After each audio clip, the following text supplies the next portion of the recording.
Hey guys, and welcome to another video. This video is Destiny related and we are going to be going through a Warlock focused build. This is going to be my first video in the Edge of Fate DLC. I kind of stopped making them because I kind of got bored. However, we are making a Warlock build because Warlock is my main class, and this is going to be focusing on the Eunoia exotic armor, like exotic gauntlets, which are new with the Edge of Fate. Basically, how you get these is you've got to do the Edge of Fate campaign on legendary difficulty, and then once you complete it, you should get a you should be able to claim it from the little totem place, whatever it's called. You should be able to claim it from this altar of relativity, as long as you claim the triumph, and you should be good to go. And then you can focus code it at Master Rahul, and you can get basically a good roll. So what this exotic armor piece does is it improves your Helion, and basically what all it does for improving your Helion is it basically creates multiple little explosions, like the Helion separates. It's kind of hard to explain. I'll show you when we get into the actual game. So for this, you can either use prismatic or solar. I've gone for solar, so I will be using solar for this. Using Song of Flame as your super. I would either use Song of Flame or Well of Radiance, depending on what you're doing. Song of Flame is just better in my opinion, I can't lie.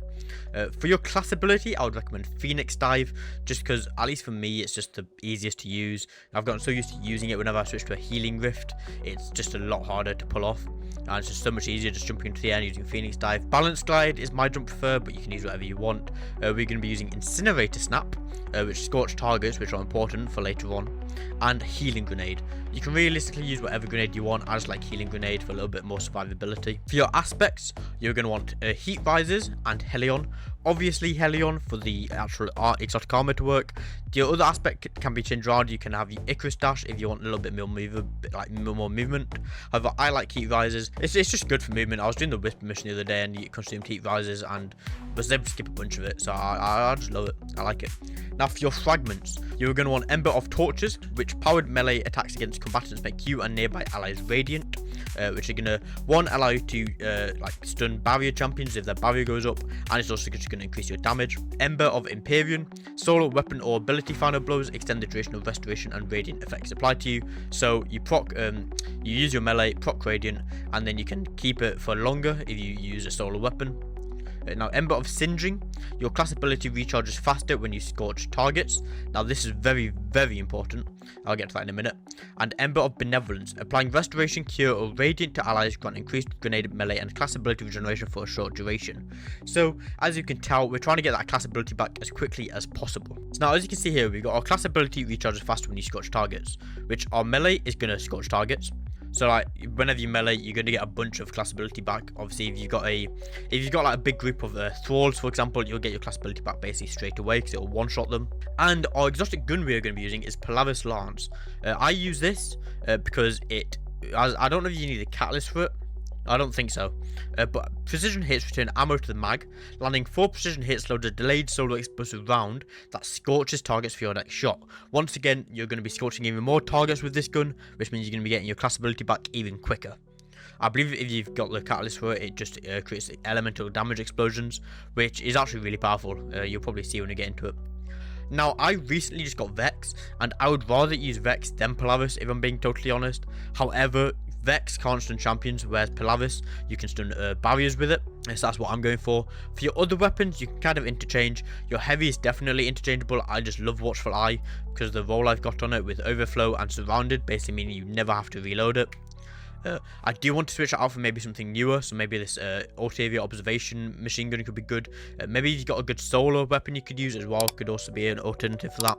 However, for your kinetic, you might want to use, I don't know, Mint Retrograde, the new rocket assisted pulse rifle, or there is the new Area Denial grenade launcher that I want to test out that I haven't done yet. This Festival Flight, I think this could be really good because I'm a big fan of Lost Signals, so this could be really good, you know, like Envious and Vorpal, something like that. However, the one I would recommend and the one I'm using right now is Tenacious Mastery. That is because with these two guns, you can stun all 3 champion types. With Tenacious, you can do unstops and overloads, and Polaris, you can do barriers. Tenacious can do unstops by just ADSing with it because of the artifact mod. However, it can also do overloads. So if you come down here, you can see stasis slow and shatter effects stun overload champions. And I'm not too sure if it's the perk I've got on it with chill clip. I think it is, because that slows tier nearby targets. So if you don't have a shield clip roll, it might not be as good for you. However, with these 2 guns, you can stun all champions, meaning your power weapon is completely up to you. Now, going into the artifact real quick, obviously, you're stunning champions. You're obviously going to want these 2 if you're using the exact same weapons I am. Definitely anti-barrier, scout, and pulse. Fever and chill is also a good one. Rapid precision hits with solar weapons grant radiant. So you're going to be aiming for those precision hits with Polaris Lance anyway. I mean, you're just going to be getting even more radiant. Now, Cauterized Darkness is also a good one, because if you're using Tenacious Mastery, or even if you're using that new area to now GL, you're going to be debuffing targets with Stasis or Strand, which will increase your Polaris damage. It will increase your subclass damage, so your melee. If you're using like Fusion Grenade, it will increase that damage. Not so much to do with the build, but this Elemental Daze is really good. If you've got the Quinilos, whatever it's called, this SMG down here, that does an awful lot of damage when you stun champions with that, because of the explosion it creates. I haven't really noticed it with Tenacious or anything else like that. However, it can do a lot of damage when you stun champions. This one up here as well, Radiant Shrapnel, could also be a good one. Dealing sustained weapon damage while radiant, or defeating a scorched combatant. With the weapon, cause the target to release solar projectiles that deal damage and scorch on impact. I don't have that because I was messing around with this strand build, so I've got a few strand things on here, like this woven mail one down here somewhere. However, that could also be a good one, because you're going to be scorching a lot of combatants. You're going to be like getting radiant quite often as well. Now, for your stats, if I'm being totally honest, obviously you're going to want at least 100 class. The rest is kind of optional, but at least 100 class. You're getting your class ability as quickly as possible. Now, I did have this at 197 at one point, which was close to the max of 200. And basically what happens is when you get it over 100, every time you use your class ability, you get some overshield. So if you have 200 class stat, you'll be getting a max overshield. So basically you'll be getting another load of HP just put as overshield, which is good. However, personally, for aesthetics wise, I like it to be, all hundreds. However, if you want an overshield, you can focus more on class. I've gone for 100 in weapon, class, and super, so you get those all back super quickly. Depending on what rolls you've got on your armor, you might want to focus on melee for getting those scorches as well, could also be good, or grenade if you just want to get your healing grenade back better. I wouldn't really focus too much on health because that is kind of useless right now. Now onto the armor mod. On your helmet piece, you're going to be wanting to use Dynamo, Solar Siphon, and Harmonic Siphon. These two just for getting Orbs of Power with your Polaris Lance. And because you're going to be using your super, or because you're going to be using your class ability a lot, this is going to be reducing your super cooldown as well every time you use it near targets, which, because you're going to be getting your class ability back really quickly, you should be able to use it a lot, meaning you should be able to get your super back quite quickly. For your arms, you're going to be using Focusing Strike and Heavy Handed. Focusing Strike grants class ability energy when you cause damage with a powered melee attack, which once again you're going to be using even more melees, because your melees can be Scorching, which is going to be giving you class ability back, and it's going to be proccing this armor perk as well. And Heavy Handed because you're already using your melee to proc Focusing Strike, so if you use your melee, you'll just get more Orbs of Power, meaning you can get your super back quicker. For your arm piece, or your chest piece even, use Concussive Dampener and any 2 resistance mods of your choosing, whether that be, basically just tone this for what activity you're doing. If it's like solar threat, put double solar on or something like that. For your leg pieces, go for Recuperation, Insulation, and Absolution. Recuperation replenishes health each time you pick up an Orb of Power. Installation reduces your class ability cooldown each time you pick up an Orb of Power, and Absolution reduces all ability cooldowns each time you pick up an Orb of Power. So all those orbs you're generating with these other armor mods will just help these even more as well. And for your class ability, you're going to want Bomber, Reaper, and Outreach. Bomber reduces your grenade cooldown when using your class ability, which as this build involves, you're going to be using your class ability a lot, meaning you're going to get your grenade even quicker. And once again, spawning in even more Orbs of Power with Reaper, because you're going to be using your class ability a lot, obviously. You're going to spawn in an Orb of Power every time you get a weapon final blow. And for Outreach, it reduces your melee cooldown when using your class ability, which, because you're going to be getting your class ability a lot, as I've already said, you're going to be getting your melee ability even more, which will then mean you can get your class ability even more, and you can basically just rotate that. Now I'm going to go into a quick activity. I don't know what we're going to do yet, probably something on Master, because that is the kind of power level I'm looking at right now. I think what we're going to do is we're going to load into a Skywatch on Master difficulty. We'll make it equipment locked, and we're going to put some modifiers on it as well. So we're going to put on Difficult Arc Threat.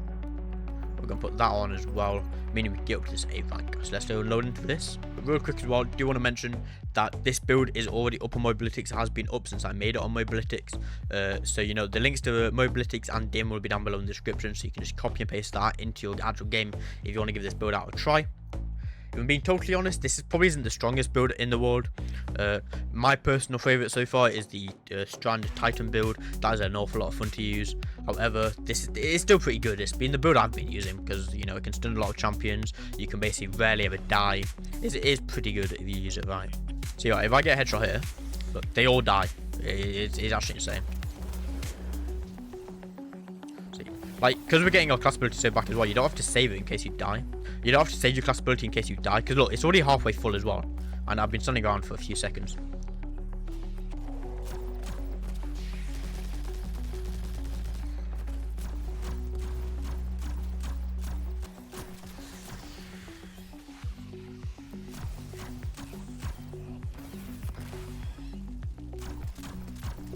No way you went immune.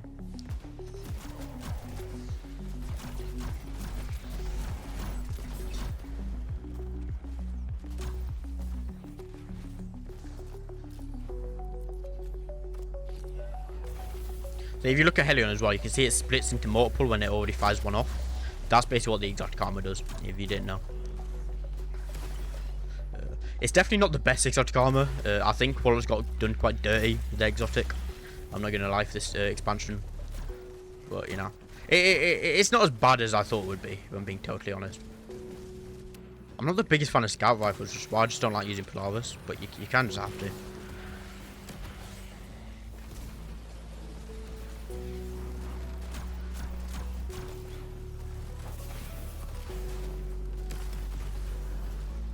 But these solo explosions you get when you land headshots with this thing is actually crazy.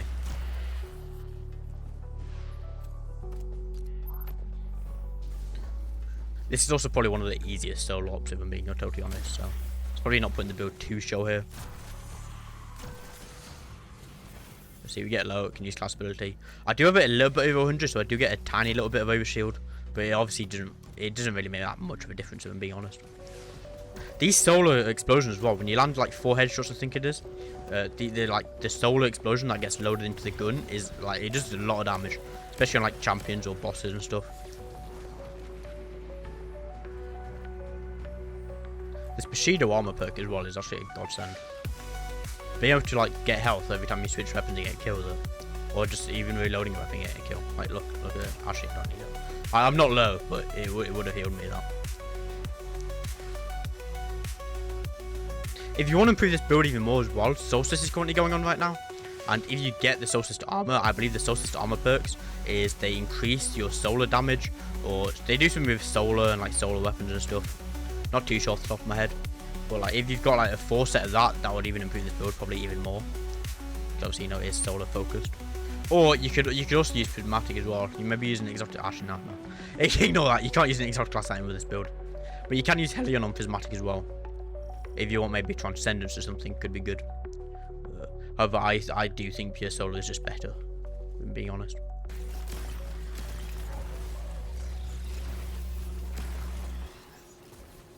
This boss as well is just so easy.